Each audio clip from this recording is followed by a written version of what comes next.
Hello and welcome to Amateur Radio Topics. I'm Kevin VK6T Whiskey and Victor Kilo 6 Tango in contests. So just a bit of a wrap up on CQWW CW this last weekend. This is always a good contest, one of the highlights of the contesting year, and certainly this weekend's contest lived up to expectations. Conditions didn't look like they were going to be that great at the start. The solar index was a little bit disturbed. I think the A index was something like 27, K was 4. Sunspot numbers weren't, or the flux numbers weren't that high. So it wasn't really looking that great, but the conditions up until the contest were quite good, even with these slightly disturbed figures. I think it affected stations more in the northern hemisphere. Certainly, the closer you were to the equator, probably the better it was. So down in VK6 here, it wasn't really wasn't too many signs of disturbed conditions. Although 10 metres did close fairly early on the second evening. It's probably the thing that noticed the most, and I was kind of mindful of that because I certainly tried to take advantage of 10 metres on the first day where conditions were probably slightly better overall. Anyway, this is probably one contest that attracts more travel around the globe than any other contest, I would think. People are off to exotic locations, rare locations that will give them an advantage. Certainly, there's certain locations in the world for this particular contest that will give you some sort of competitive advantage, and these locations are sort of in demand, I guess. So there's some pretty amazing scores from the leading stations. And I think another record has been broken by Dan N6MJ operating EFAR. So he topped out at just over 12,000 QSOs, which is truly unbelievable. But he's a fantastic operator, and obviously was operating from a great part of the world with a tremendous station. So all credit to him. There were some other really big scores as well. Chris KO9A was at CQ9A, and I think he has a claim score of about 24 million. So he would have broken the old CQ Worldwide single all band unassisted record as well. And then Bratzo was down in Colombia with H5J1DX. So he also had a very good score, about 18 or 19 million, which is close to the old record. So they're the sort of leading operators in terms of single op, all band, high power. But this is a contest that has many categories. There's the unassisted categories, there's assisted categories, there's high power, low power, there's QRP, there's single band, and there's all the variations in between. So the good thing about this is you can really probably, if you have a more limited station, you can find a category that will suit you in this contest that you can be competitive in. And although I tend to operate in single op all band, which is a hard category to enter from VK6 because we're a long way from anywhere, I kind of enjoy the category. I enjoy CW, I enjoy the event. But for many years, when I didn't have quite such a good station, when I didn't have two towers and beams, I would quite often enter on a single band basis on the rationale that, well, at least I'll be competitive on that one band. You know, maybe I'd optimise my antennas for 20 metres or 40 metres or whatever band it was, and I'd operate single band. And my station was probably a little bit more limited in those days. I've probably been involved with this contest in some way since I was first licensed, and that was back when I was 16 years old, and now I've been licensed for 50 years. So I've always had some involvement with this contest, whether it's a casual basis or whether it's more on a serious basis with a serious entry. But a lot of the early efforts were taking part in multi-single type events, and also, as I mentioned, the single operator type category in the CW section. So my main interest is CW, but it doesn't preclude me from getting on in the phone version of this contest. But when I'm on phone, then generally speaking, it's just a pretty casual operation. I'm just on there to give out a few points to different people. So having a quick scan through 3830, apart from the stations I've mentioned in the single op all band category, there's some other pretty amazing scores that have been achieved under conditions that I don't think were really that great. I think conditions have been better for this contest. But the technology and the antennas and the location of these leading stations is quite something. And there's some big groups that get together and do multi-single entries and also multi-multi.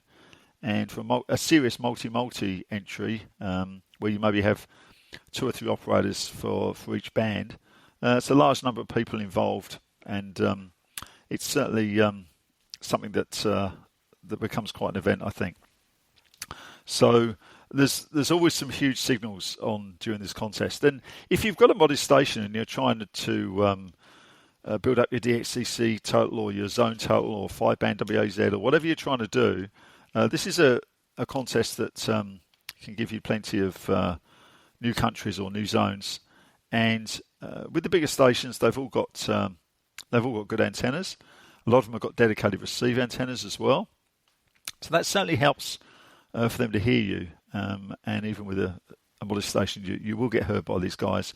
They're good operators with good antennas and good receivers, and they're motivated to do well in the contest. So it's a good opportunity to get on and just have a bit of fun, if nothing else. And certainly for me, contesting still has to be fun. I'm realistic about what I can achieve from VK6, but I was pretty happy with this year's result from a VK6 perspective.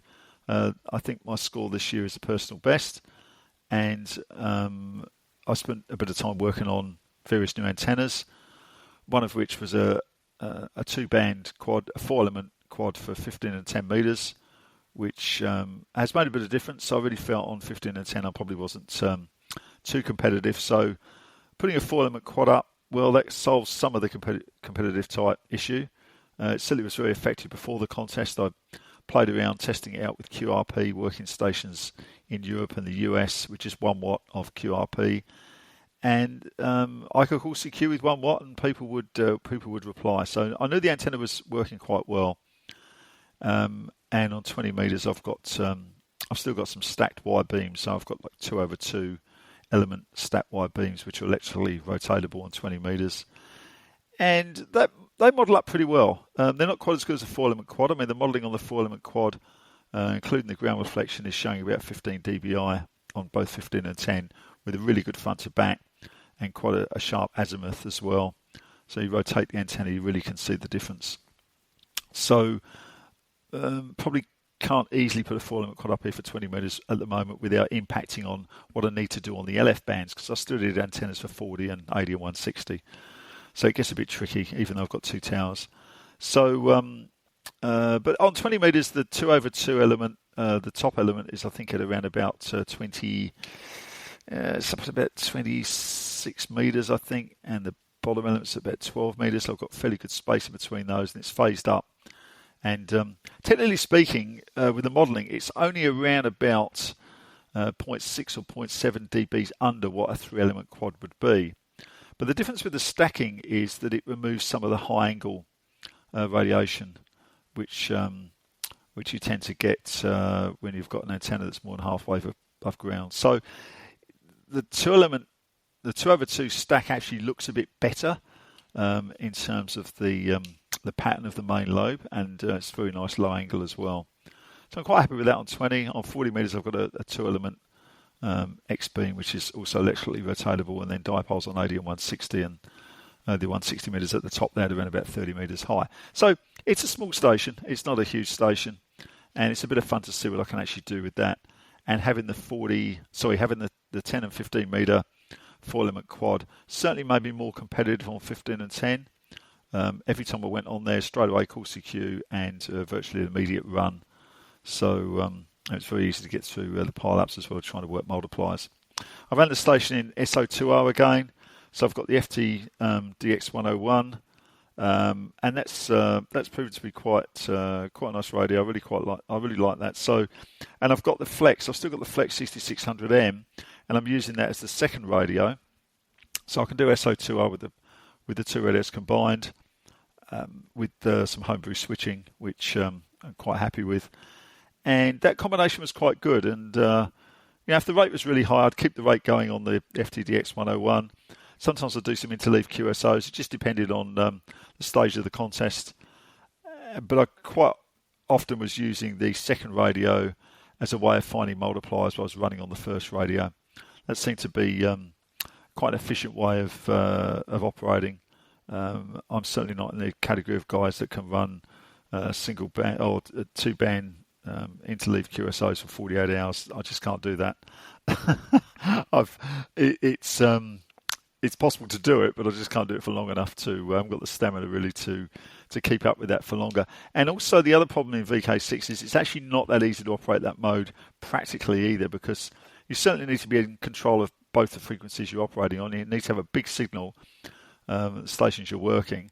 And everything from VK6 is DX. I mean, even JA, which is considered to be fairly close to DX, is around about 8,000 kilometres away.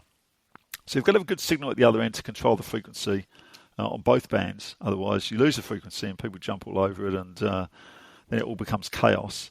And it is a question of stamina, definitely. It's not an easy thing to do. And these guys that are doing that for the whole of the contest, I really am quite in awe of them. So it tends to be a slightly different SO2R type operation. Maybe a little bit more traditional SO2R, a little bit less two-band interleave QSOs. The Flex is a really nice radio to have as a second radio. It's got a fantastic pan adapter. It's a good receiver. There's nothing wrong with the receiver at all. It's kind of a bit strange sometimes having two radios for the SO2R. It's probably better to have two radios that are identical, but two separate radios. It can be a bit of a challenge if you're sleep deprived at 3 a.m. and you're trying to figure out which radio, which knob does what on each radio. That can be a bit of an issue.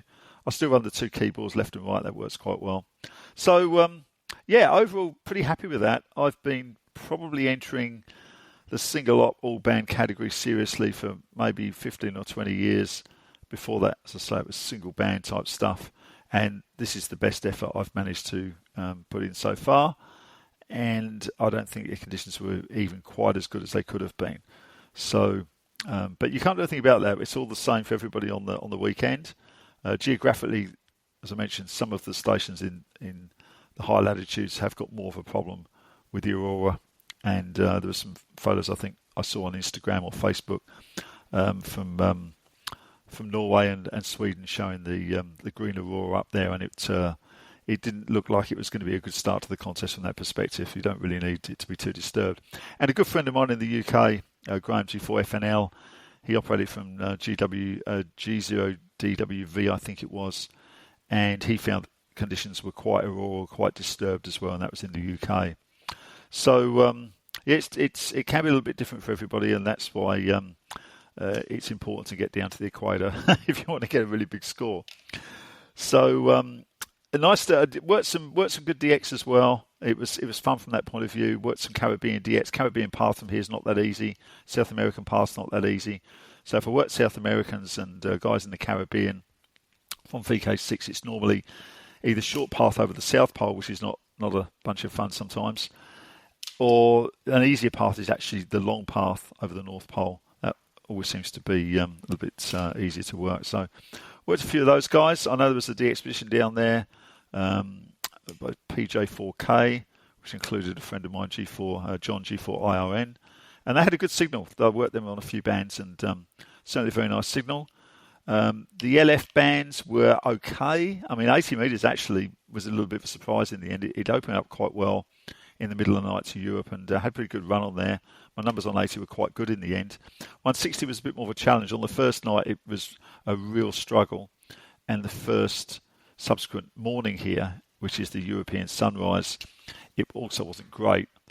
But on the second night, on my second morning, the second European night, there was a short opening, around about 15 to 20 minutes. Worked a few Europeans, managed to get a few zones in a few countries on 160 for multipliers. So that was really good. Locally here, VK1A operated multi-single over in Queensland. Put in a pretty big effort. There's Burn there, VK2IA, and Jackie ZL3CW. I think John VK4CT was there, and Vlad VK2IM.